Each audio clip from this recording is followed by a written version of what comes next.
కొత్త zonal commissioners కి ముఖ్యమంత్రి రేవంత్ రెడ్డి దిశానిర్దేశం చేశారు. ఔటర్ రింగ్ రోడ్ లోపలున్న కోర్ అర్బన్ రీజన్ ఎకానమీ ఏరియాను ప్రణాళికబద్ధంగా అభివృద్ధి చేయడానికి పక్కాగా శరవేగంగా పనిచేయాలన్నారు.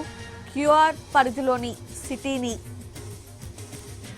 12 జోన్లు 60 సర్కిల్స్ 300 వార్డులుగా పునర్వ్యవస్థీకరించామన్న సీఎం. హైదరాబాద్ నగరంలో అత్యంత సంక్లిష్టమైన సమస్య చెత్త నిర్వహణ అని చెప్పారు. కోర్ అర్బన్ రీజన్ ని ప్రక్షాళన చేయాలని ప్రభుత్వం నిర్ణయించిందని వెల్లడించారు. జోన్ల వారీగా సంబంధిత సమస్యలను పరిష్కరించాల్సిన బాధ్యత జోనల్ కమిషనర్స్ దేనని స్పష్టం చేశారు.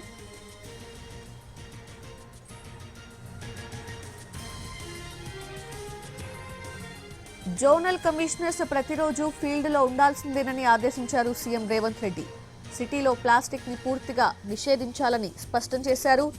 చెరువులు నాలాలను ఆక్రమణల నుంచి కాపాడుకోవాలన్నారు. క్యూర్ పరిధిలో డీజిల్ బస్సులు ఆటోల స్థానంలో ఈవీ వెహికల్స్ ని తీసుకురావాలని నిర్ణయించామన్నారు. చెరువులు నాలాలు చెత్త డంపింగ్ ఏరియాస్ దగ్గర సీసీ కెమెరాస్ ఏర్పాటు చేయాలని ఆదేశించారు.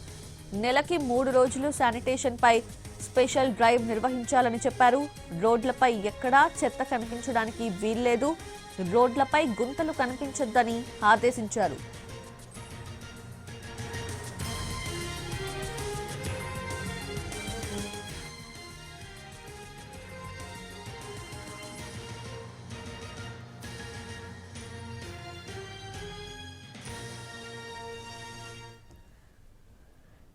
జనన మరణ ధృవీకరణ, ట్రేడ్ లైసెన్సులు, ఇతర ధృవపత్రాల జారీకి టెక్నాలజీని ఉపయోగించుకునేలా ప్రజలకు అవగాహన కల్పించాలని అధికారులకు వెల్లడించారు.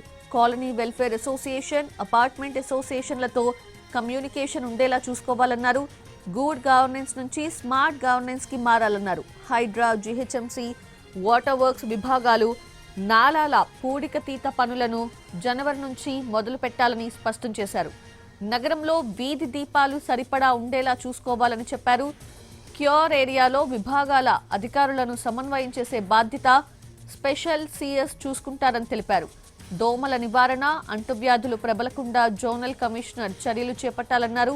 వచ్చే 5 ఏళ్లకు యాక్షన్ ప్లాన్ రూపొందించుకోవాలని వెల్లడించారు. అందరూ కలిసి పనిచేస్తేనే నగరం భవిష్యత్తు బాగుంటుందన్నారు సీఎం.